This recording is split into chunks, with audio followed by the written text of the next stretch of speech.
Morning, y'all. Still no word from a certain bank. Interesting, even though they tweeted saying they'd get back to me before the end of the day. Publicly tweeted that, which I think is quite comedy. So today I am sorting out my bank. I've got 2 bank appointments, one on the phone, one in person, see who wins. I've also got to go to Torquay Golf Club to drop some clubs off that have been collected. Hey, they're finally out. Little Christmas present to my special wife. The clubs have gone. So today's question to you, the viewer. If you are a viewer, have a little view of that thumbs up button and give it a little hit. YouTube likes it. Do you play if it's temporary greens? There's one for you. I used to as a kid. I wouldn't play full temporaries, but if there was a few, I'd still play at the weekend. I would never play now on temporary greens personally, apart from if I was playing with Fanula maybe, then she wanted to play. So do you play if it's temporary greens, or do you just leave it? Those comments down below. It's probably quite a UK-ish, Europe-based question. And I'm sure you bods in Florida and such likes play. You probably don't even know what temporary greens are. You lucky buggers.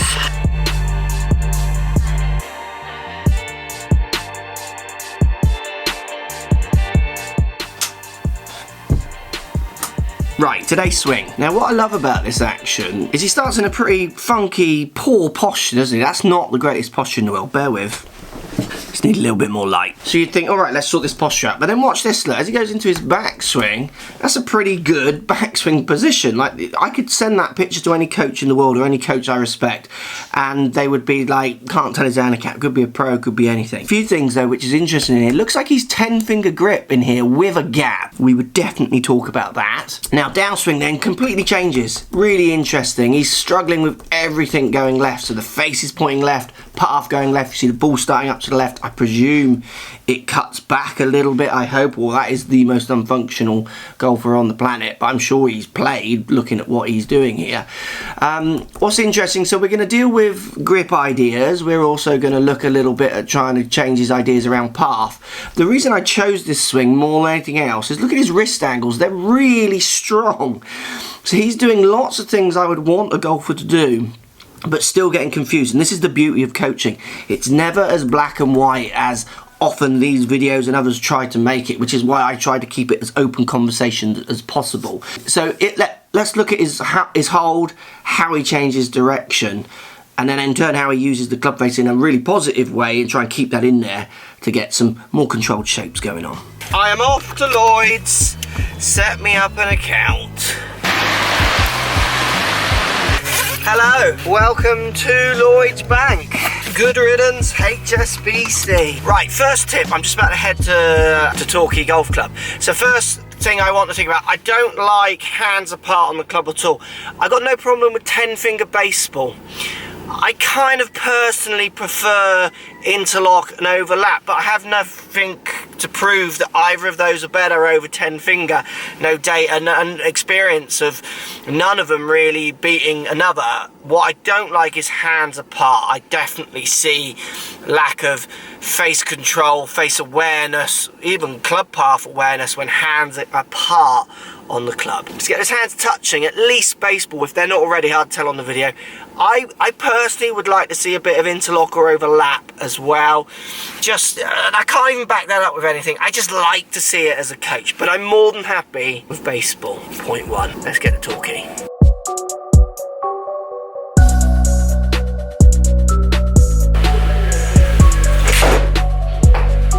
Right, made it to Torquay. Next idea is going to be about trying to move path, get a bit of a feel for understanding of your control of path. Always the first thing I do with students is I ask them if they can actually move path, and not enough students have the confidence to actually try this. So I say to them, can you move your club path to the right? So just hit a shot, and I don't care how you do it, but move that path more this side to this side. Just see if you can actually do it or not. Because if you don't know your path is way left, so your face hits the ball and it's pointing left, and your path looks further left of that, which is where you might get some functional cuts back onto the target. But if you don't understand all that, you just think you're swinging kind of at the target. So simply by telling people to swing to the right, you get a bit of an understanding of their control or lack of understanding where their path is once you've identified by telling them it's left. Do you see what I mean? You're saying like, let's push it further right. And then if they struggle or kind of can do it but not every time, I'll put kind of visual aids in front of them.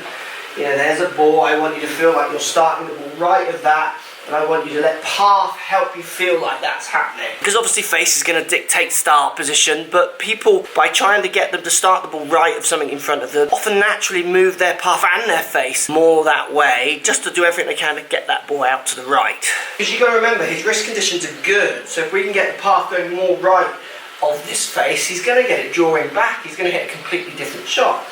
Now, when they move their path, on the odd chance that they do, just by enabling them to kind of practice to do it, it's then really important that we try and latch on to what they did to make that happen. So when I see a path shift, I'll say, so what did you do different there? Did you feel any different? Did you feel that you turned differently? Did you feel like you dropped hands and clubs differently? Did you just feel like you were swinging way away from you? What did you do? And then it's a case of the student and the coach identifying the things that the student feels that controls path, and then working with those feelings, challenging them and working with them.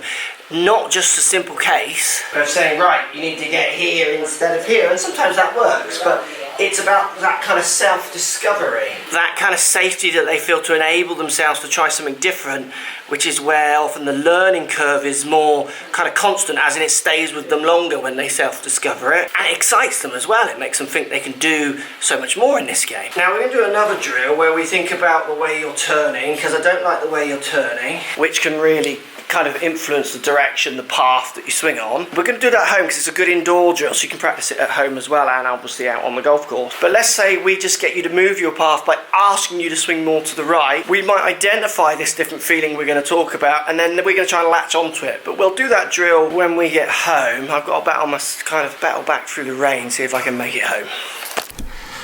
Okay, next drill. Let's pretend this player latches onto a different feeling in their body, which is helping them move path. You can then relate back to some drills which might help them when they can't get to the course, those kind of ideas. So I've got a great indoor one. This golfer, to move path, would definitely have to get out of this kind of impact position where hips look relatively level, rotating, shoulders definitely could have more tilt, upper body could have more tilt. And like I was saying earlier, just by moving their path, they might just find these things, but if they can't get the movement to repeat, because obviously if golf tuition was just as easy as saying you're doing this wrong, do this right, I mean, we would all just measure and there'd be loads of coaches around. But the real trick is about trying to empower them to understand how to move it, and then giving them some kind of, when they succeed and find the right positions or movements that create more consistent shots, then giving them some drills to latch on to kind of keep practicing that feeling. So great drill here. Look, we're going to try and get impact feelings for them, more dynamic, more in tilts of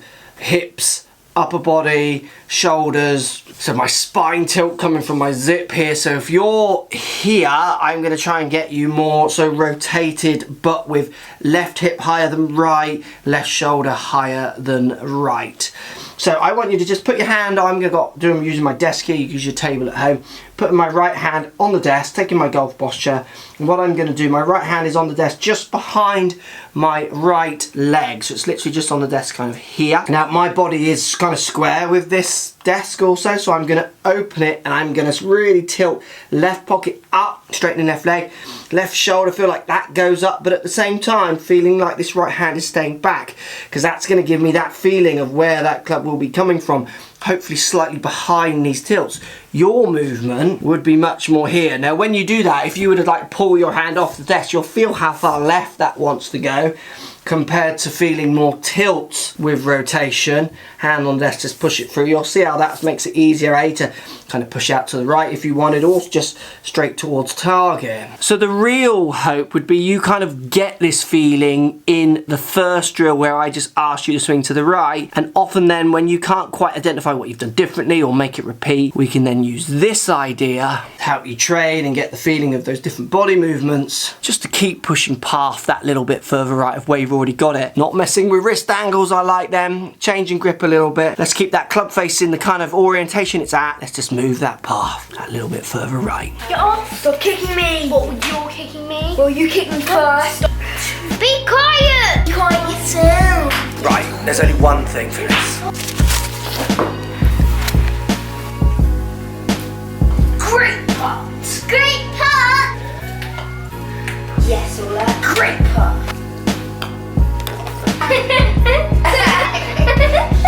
There we go, to answer to everyone's Christmas put out. Makes everyone obviously really happy. This was not acted or staged in any way. Now, if you want to win one of these mats, and I think it's 100 Chrome Softs, there will be a tweet on my Twitter account at 4golfOnline and on Putout's Twitter account at Putout. Head over there, join in. You could win, I think it's 100 Chrome Softs and one of these putting mats. There's going to be 2 winners. So there's 2 mats and 200 balls divided by 2 people. What a prize. Look at the smiling faces. Look, show me smiling faces. Have a look what I'm doing for Friday night. Oh yes, please, Last My Jedi. There we go, thanks for watching. Remember to head over to mine and Putout's Twitter account. My link's down below at Putout for go and get to their one.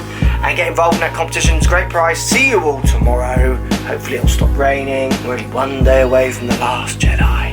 Can't wait. You underestimate the power of the dark side.